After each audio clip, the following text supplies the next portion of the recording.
everybody. It's December the 2nd, and it's the Indiana late muzzleloader season starting today. And I'm gonna head up to the North Permission.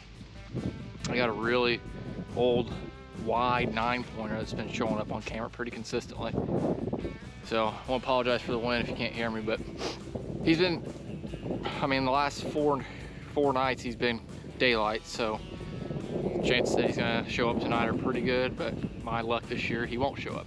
Anyways, I'm really wanting to kill a buck with my bow this year, so I figure might as well break out the whole stick and string and put the guns away for the year and give them a shot.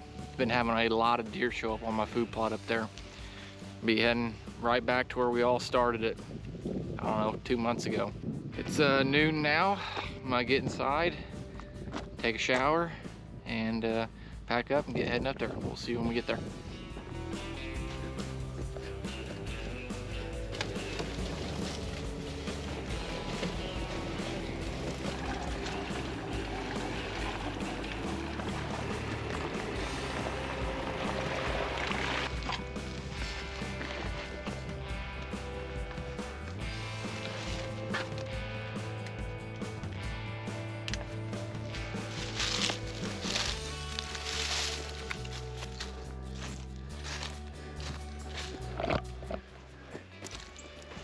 Go, guys.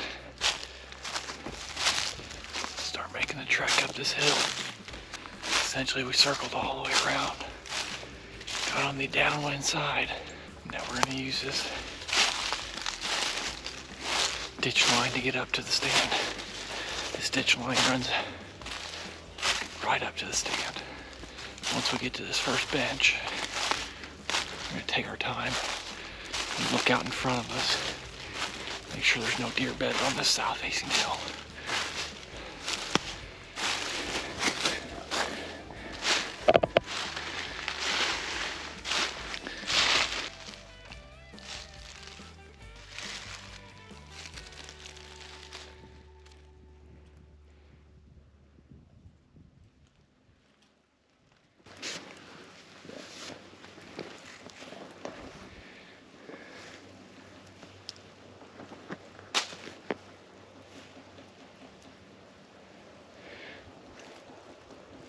Coming back to where we came in from.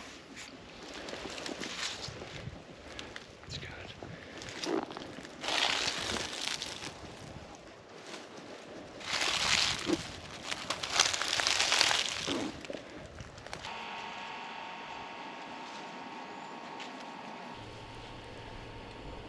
Well, everybody, we're tucked in, and like I mentioned earlier, we're in the top pasture.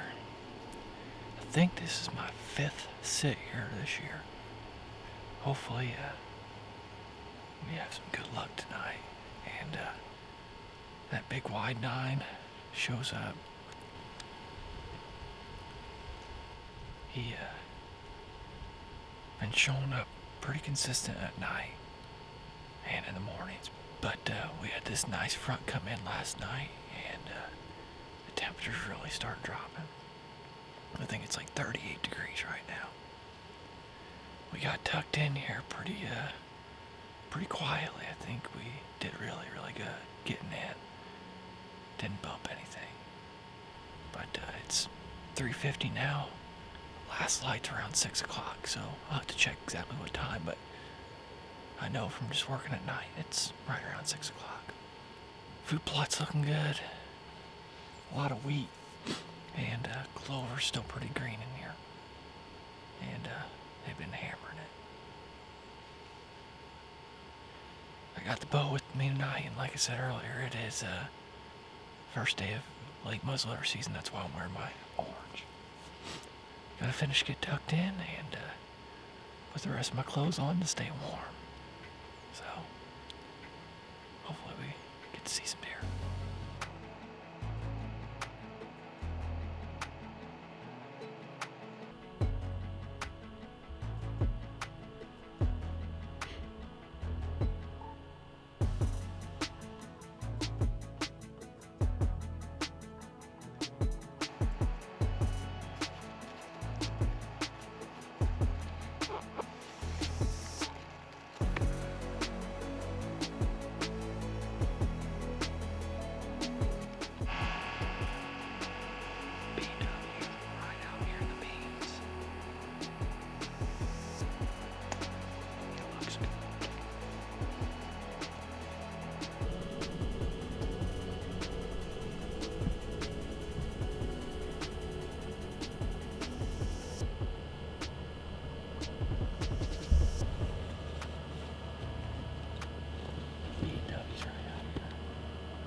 Looks like a doe coming this way.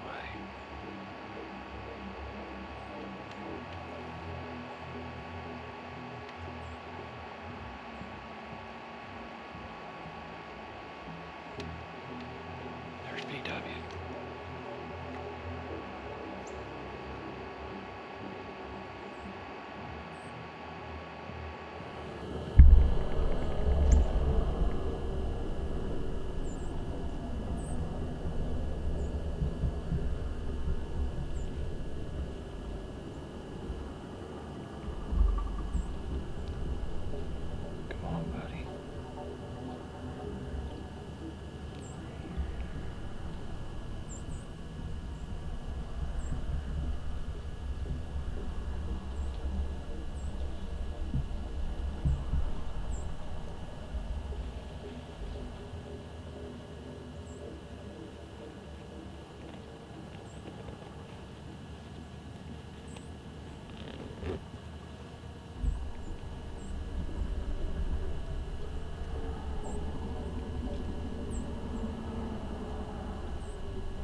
he was going down right there.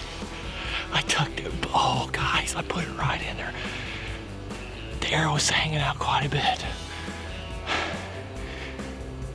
Oh. Had 3 does out here, too. I just couldn't film them. Holy cow. Thank you, Jesus. Guys, I just watched the footage back, and it looked really good. The only concern I have, slight concern that I have, is penetration. So, I'm gonna leave things in the sand other than my bow and this camera. And we're gonna go try to find blood real quick.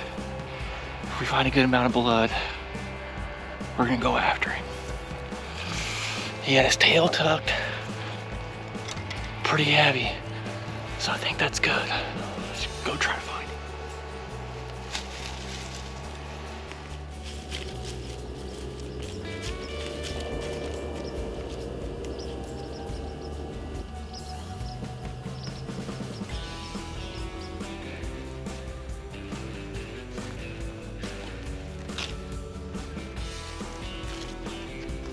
Here's my arrow. Broken off.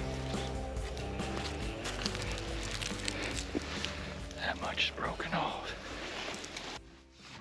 Well, you guys, I'm back at the truck, and I tracked him for about 150 yards, and I was finding good blood. There's 2 spots that I found that had, like, I don't know, 12 inches of pooled up blood, like where he stopped for like 5 seconds maybe. And I had forgotten my tracking lights back here at the truck, but it's finding bubbles in the blood. By the shot and reviewing the footage, I think it looks like just onside lung.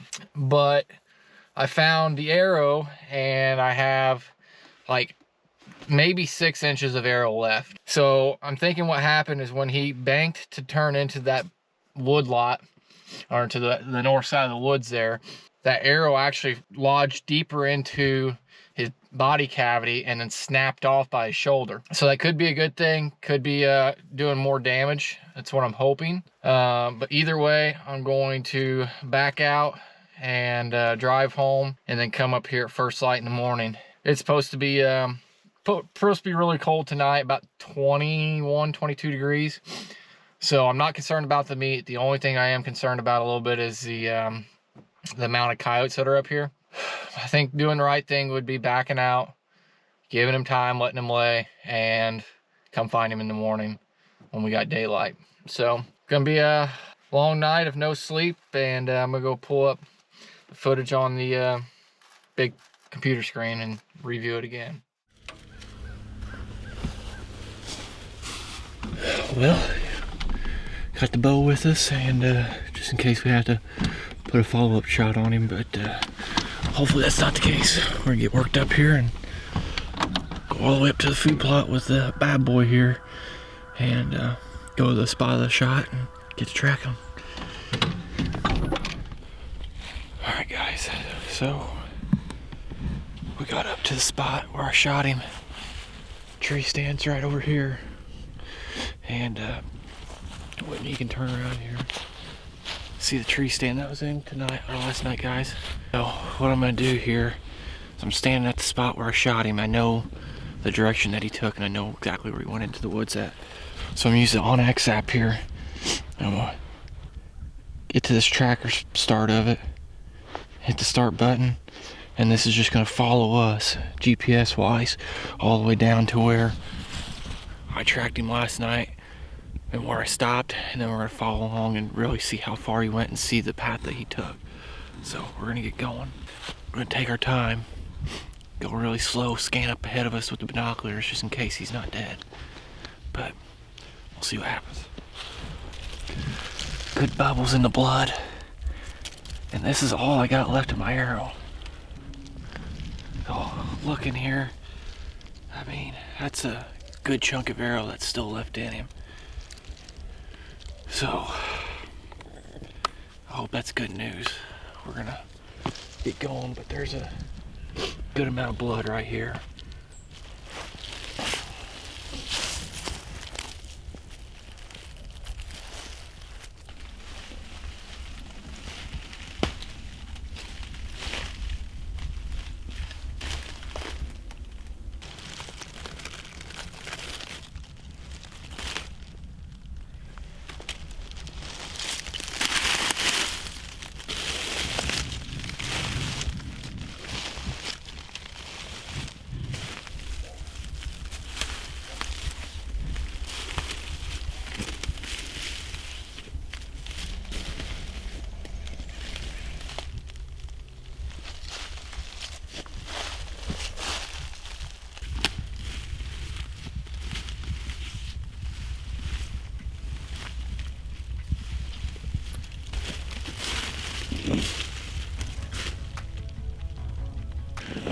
Holy crap.